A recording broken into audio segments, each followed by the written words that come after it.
चलिए आज time machine में बैठकर बहुत बहुत पीछे चलते हैं, एक ऐसे रहस्य को सुलझाने जो हजारों साल पुराना है, प्राचीन भारत का इतिहास। और यकीन मानिए, ये किसी जासूसी कहानी से कम नहीं है, जिसमें जगह जगह सुराग बिखरे पड़े हैं और हमें बस उन कड़ियों को जोड़ना है। तो सबसे पहला सवाल तो यही उठता है कि आखिर इतिहासकारों को ये सब पता कैसे चलता है। भाई कोई टाइम मशीन तो है नहीं, तो फिर वो कौन सी चीजें हैं जो हमें अतीत की एक साफ तस्वीर दिखाती हैं। इसका जवाब छिपा है उन सुरागों में जो हमारे पूर्वज हमारे लिए पीछे छोड़ गए।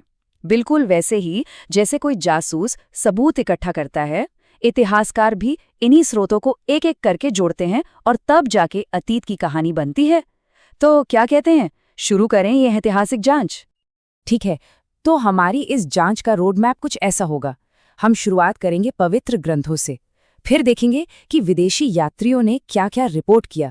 इसके बाद हम पत्थर और सिक्कों जैसे ठोस सबूतों को परखेंगे और आखिर में समझेंगे कि इन सभी सुरागों को मिलाकर इतिहास की किताब लिखी कैसे जाती है। तो चलिए अपनी इन्वेस्टिगेशन के पहले हिस्से में उतरते हैं और नजर डालते हैं सबसे पुराने लिखित सुरागों पर, यानी हमारे धार्मिक और साहित्यिक ग्रंथ। ये हमें बताते हैं कि उस जमाने के लोग सोचते कैसे थे, उनका समाज कैसा था। हमारी जांच की शुरुआत होती है वेदों से। ये 4 वेद हैं: ऋग्वेद, यजुर्वेद, सामवेद और अथर्ववेद। ये ब्राह्मण साहित्य की बिल्कुल नींव हैं। इनमें भी जो ऋग्वेद है वो सबसे पुराना है और वो हमें शुरुआती आर्यों की राजनीति और सामाजिक जिंदगी के बारे में बड़ी अहम जानकारी देता है। वेदों के बाद आते हैं पुराण और इनकी संख्या है पूरी 18। ये पुराण बहुत जरूरी हैं क्योंकि यह हमें पुराने राजवंशों की पूरी वंशावली, मतलब कौन राजा कब आया, उसका बेटा कौन था, इसका एक सिलसिलेवार ब्यौरा देते हैं। ऐसी जानकारी कहीं और मिलना लगभग नामुमकिन है। तो मतलब हमारे पास कई तरह के लिटरेरी सुराग हैं और हर एक की अपनी एक खासियत है। एक तरफ वैदिक ग्रंथ हैं जो हमें उस दौर के धार्मिक रीति रिवाजों और पूजा पाठ की दुनिया में ले जाते हैं। दूसरी तरफ पुराण हैं जो सीधे सीधे राजाओं और उनकी पीढ़ियों का हिसाब किताब देते हैं। और फिर बौद्ध और जैन ग्रंथ जैसे जातक कथाएं और कल्पसूत्र हमें उस समय के समाज और आम लोगों के विश्वास की एक बिल्कुल अलग ही झलक दिखाते हैं।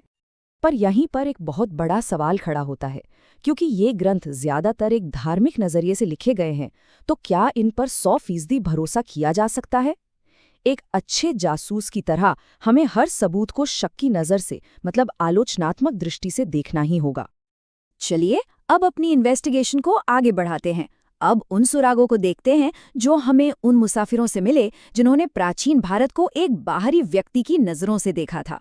उनकी रिपोर्टें हमें एक बिल्कुल फ्रेश पर्सपेक्टिव देती हैं।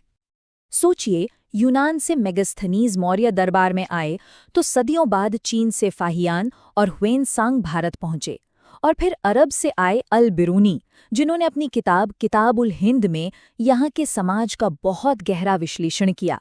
ये सब लोग एक तरह से आई विटनेस थे जो बाहर से सब कुछ देख रहे थे। और सबसे मजेदार बात यह है कि हर यात्री ने उस चीज पर ज्यादा ध्यान दिया जिसमें उसकी दिलचस्पी थी।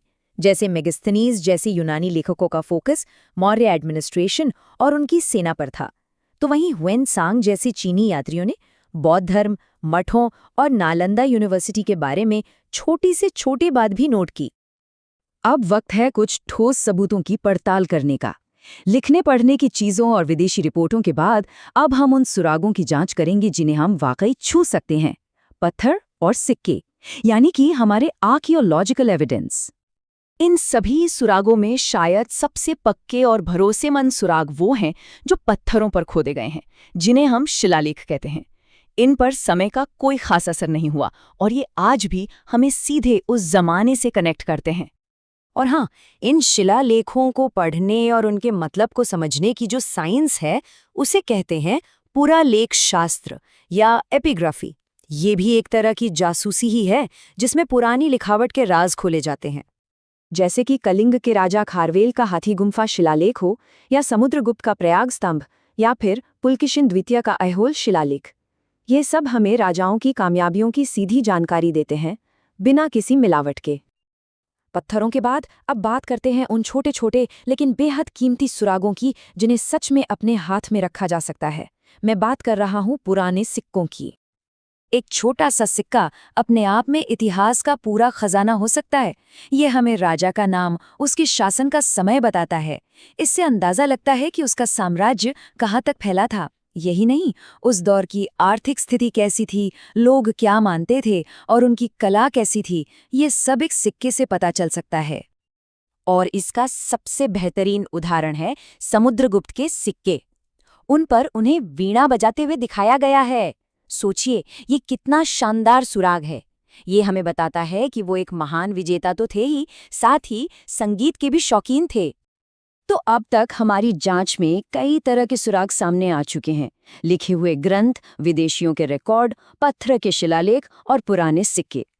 अब असली सवाल ये है कि इन सभी टुकड़ों को एक साथ जोड़ा कैसे जाता है। तो क्या कोई एक ऐसा सबूत है जो बाकी सबसे ज्यादा जरूरी हो? क्या कोई एक ऐसी मास्टर की है जो इतिहास के सारे ताले खोल दे? सच तो ये है कि कोई भी एक सुराग अपने आप में पूरा नहीं है। असली कहानी तब सामने आती है जब इतिहासकार साहित्यिक ग्रंथों में लिखी बात का मिलान पुरातात्विक खोजों से करते हैं और फिर उसे विदेशी खातों से क्रॉस चेक करते हैं। सच्चाई इन सभी को जोड़ने से ही मिलती है। तो ये थी प्राचीन भारत के इतिहास